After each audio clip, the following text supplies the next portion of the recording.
A few years ago, I was visiting my dad in Dallas, and I had the chance to preach to the church that I was concelebrating at. This was a Sunday Mass, so I prepared for the homily and everything. And I needed to explain to people where I was coming from. And the description I gave them of Bellingham was, well, as you drive around, we have 10 times as many pride flags as we do American flags. And for Texans, they kind of understood that. Why? Why is that a thing? Why is that a force? Why is that the direction that we have gone in? I would say it's because, to a certain way of thinking, the Pride movement and everything associated with the Pride movement is seen as human progress. It's something that people can fight for, that advances humanity, that advances culture. Now, our anthropology doesn't agree with that. We think it's a backslide rather than a moving forward. But nevertheless, you can understand why people get so excited about that. At the same time, the United States, our history, our country, what we stand for, is no longer seen as a force for good. There's all of this focus on our historical sins, starting with what has been called the original sin of our country in slavery, but every other way in which we might have fallen short as a society. And so the American flag is no longer seen as a sign of progress, as a sign of something that is advancing humanity, as something that we should be excited about or proud of, or that's doing good in the world. Now, I don't agree with any of that, but I think it's helpful for us to understand why and where this is coming from, and to understand why that thinking is wrong.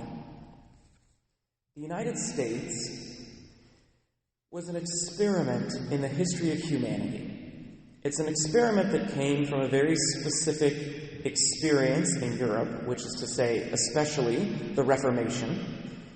In the Reformation, Europe is divided for 500 years, longer probably. Europe was united by Christianity, by a common Christianity. They were united by this common project of following Christ. And any time people dedicate themselves to Christ, you see human progress. That's what happens. Because Jesus is the image of perfected humanity, to follow Jesus is to make progress as humanity. And you saw that in Europe over and over again. There's this lie that comes from the Reformation about how terrible the Middle Ages were. And even the word Middle Ages should be offensive to Catholics, because Middle Ages implies that there is something great at the beginning and great at the end, and we can ignore the middle. But as a Catholic, as you study history, you realize just how incredibly wonderful things were, how wonderfully they progressed under the Church. Paganism was inherently violent. Paganism was inherently domineering. It didn't have any concept of human rights, only of the violent gods who desired sacrifice and only of domination of neighbor. But under Christianity, under Christendom, in the quote-unquote Middle Ages, you saw incredible human progress. Well, that progress is up and down depending on different things that are happening, plagues or famines or whatever else, but that progress is interrupted in the Reformation. And there's this massive division in Christendom. And now we can no longer agree on what truth is. And now we have this division in the very core of humanity. Because if Christ is the image of humanity, and we're divided about Christ, then we're divided in our humanity. And the United States emerges as a way to try to live religion without the divisions, without the problems of Europe. Now, every human enterprise is mixed, and every human enterprise has problems because humanity is mixed and has problems. There are people who came to the United States specifically for religious freedom. We speak specifically in our history about the states of Pennsylvania and Maryland, for the Quakers and for the Catholics. But also Massachusetts, and in a sense Rhode Island off of Massachusetts, for the freedom of the Puritans. There are people who ardently desired to live their religion who came to the United States, specifically to find religious freedom. There are, of course, also people who came for economic opportunity, who came simply to escape whatever they were having in the old world, to find some new way of life. And that's definitely a mixed bag. You look at what the economic opportunists did, and that's usually where the sins of the country come from. But nevertheless, we have this great experiment in humanity, this experiment in religious freedom, this experiment in self-governance, this experiment in trying to be better as a species and try to live our lives and live our societies in a way that serves human flourishing. In every human enterprise, like I said, there's good and there's bad. The way you have to work in a society is to look at what is good and to aspire to what is good. And human progress often looks like continuing to try to choose the good and leaving behind the bad. We'll see that in our own church, for example. Catholicism is rife with things that we would rather have not happened. We have centuries of popes that were like, that wasn't necessarily a holy man. And we have ways in which the church acted that we're like, maybe I would do it differently today. But it doesn't change my view of the church, because I know humanity is mixed. And I look at the good that the church is always trying to attempt, and I say, at times we've failed, but the good is redemptive. What we're trying to achieve is redemptive. Following Christ is the very definition of redemption. And the more we pursue what the church truly stands for, and leave behind the human corruptions that have infected her, the more we will live into our true identity. And the same is true of our country. The more we look at the high aspirations of the founders, the high aspirations of what America is trying to do, the more we will leave behind the corruptions and sins that will sometimes find its way into humanity. And the more we will live into what this country is supposed to be. The story we tell ourselves about who we are matters. So let me highlight just a couple values that I think America still does stand for, ought to continue to stand for, and that we as Catholics should always push because they fulfill the true values, the deepest values that we have as Christians. First and foremost, I would highlight religious liberty.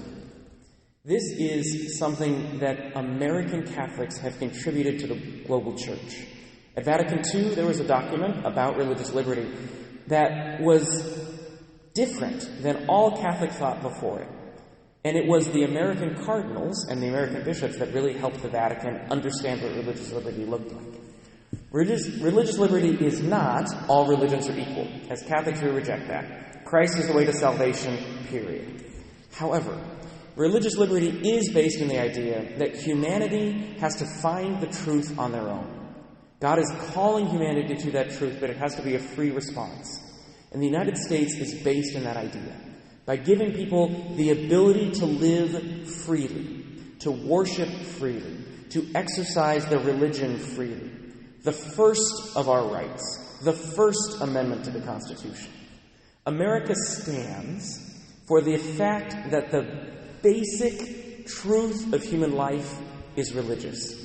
That the core of our freedom is to pursue the truth of God.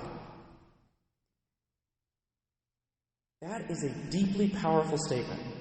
On the world stage, we were the first to stand for that truth, and we ought to be the first to defend that truth.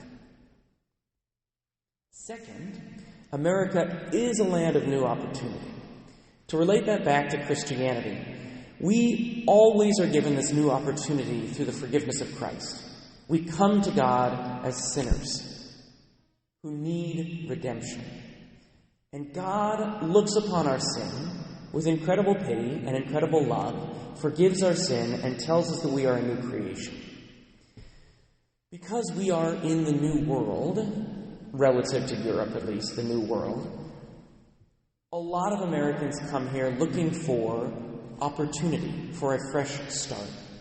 And we ought to be the country that allows for that fresh start, that allows us to live the Christian value of forgiveness and absolution in the way we treat our neighbor, in the way we allow people that opportunity. We have a lot of conversations today about immigration. It's a big problem and issue that we have to figure out. And I understand we cannot provide new opportunities for everybody all the time, because then we would be overwhelmed and our country wouldn't be able to maintain what it needs to do. But we should always have the value, as a country, of trying to give new opportunities to as many people as possible. The people who were born here and the people who wish to come here. Because we are a land of the fresh start. Always the fresh start in God, but always the fresh start. We are also a land that mixes people together. This is, again, unique to the New World. It's very rare in Europe and Africa and Asia for people to move around significantly. But here, we're all from different backgrounds. We all have different ethnicities and cultures and religions. It forces us to recognize human dignity based on humanity rather than based on some identifiable characteristic like race or culture. We are all equally Americans, which is based in the Christian value that we are all equally created and loved by God. Now, our country has had problems. We have sins. We have done things poorly. I try as best as I can to recognize whatever good might have been present. When we talk about slavery, for example, we often forget in the conversation today, half of the country was opposed to slavery the entire time. Like, the entire time. There were all of these abolitionists, both in the North and the South, who were fighting for a better vision of the country. The country is not defined by its sin, but it's defined by its attempt to bring humanity to a greater place. Similarly, I'm the pastor of a Native American church. We talk about the issues there. And there are a lot of ways in which I wish the United States had done better, had acted differently. But I will highlight what's interesting when you look at us versus necessarily the way the Spaniards worked, although they had a different context. They were more populated in Mexico and Latin America. Our country did not choose genocide like every other migration of people before us. We tried, poorly, and in ways that we didn't respect after the treaty was signed, but we tried as best as we could to create places where the Native Americans could continue to live their culture. We failed on that value in the 1920s to the 1960s because we had forced assimilation. Nevertheless, we tried as best as we could to live into the values that we should live into even more today, which is equal dignity, freedom of religion, freedom of opportunity. As we as Americans pray for our country today, what I'm praying for is the success of our aspirations. We aspire to be something great and something new. And those values are no different today than they were in 1776. We've learned more about those values. We've learned the ways in which we might have betrayed those values by making different compromises. But those values are still the same. And we should pray for those values because we believe in those values. Because those values reflect politically what we believe religiously. We should pray for the success of what our country is trying to do. If our country walks away from those values, please God, this shouldn't happen, then I don't need this country anymore. But if our country continues to live into the values based in Christ, then we are a force for good in the world, a force that we should pray for, a force that we should support, and a force that we should celebrate. Because Christ is our redemption, and the United States, in different aspects, in different ways, has done a very good job of trying to live into the Christian values in a political way.